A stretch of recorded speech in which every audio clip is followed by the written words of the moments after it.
السلام علیکم۔ انڈوں کے بارے میں آپ نے پوچھا تھا، تو انڈے ایک بہترین غذا ہے۔ سردیاں آ گئی ہیں اور اب تقریباً ہر گھر کی ضرورت ہے انڈے، بچے بڑے سارے شوق سے کھاتے ہیں۔ انڈوں میں کئی طرح کے وٹامنز اور منرلز ہوتے ہیں جو ایک صحت مند غذا کا لازمی حصہ ہے۔ دنیا کے بہت سے حصوں میں انڈے بآسانی دستیاب ہیں اور یہ ایک سستی غذا ہے۔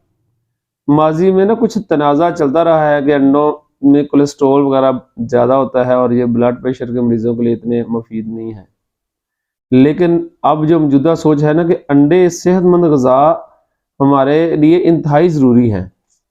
انڈوں میں ناقابل یقین حد تک غذائیت ہوتی ہے۔ ان میں vitamin A, vitamin D, vitamin E, vitamin K, vitamin B, iron, zinc, iodine, selenium, phosphorus کافی مقدار میں موجود ہوتی ہے، جن غذائی اجزاء کی آپ کو ضرورت ہوتی ہے۔ تقریباً ساری غذائی اجزاء انڈوں میں پائے جاتے ہیں۔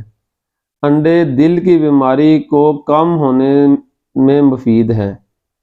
فالج کے خطرے کو کم کرنے میں انڈے بڑے مفید ہیں۔ آنکھوں کی بیماری خاص طور پر جو سفید موتیا ہے اس میں بڑے مفید ہیں۔ انڈے کولین پر مشتمل ہوتے ہیں جو دماغ کے لیے بڑی مفید ہے، جو کہ زیادہ لوگوں کو میسر ہی نہیں ہوتی۔ اور انڈے کھانے کا طریقہ بھی آپ کو بتا دیں، ہم انڈے جو بوائل کرتے ہیں وہ انتہائی سخت کر لیتے ہیں بوائل، جن میں ان کی غذائیت خراب ہو جاتی ہے، ضائع ہو جاتی ہے۔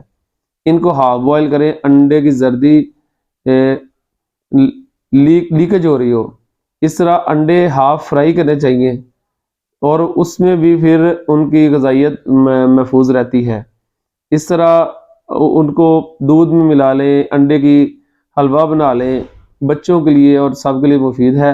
اور آپ سردیوں میں زیادہ استعمال کریں، لیکن ان کو پراٹھا، چاول، بریانی کے ساتھ بالکل استعمال نہ کریں، یہ آپ کے لیے بہت اچھا ہے۔ السلام علیکم۔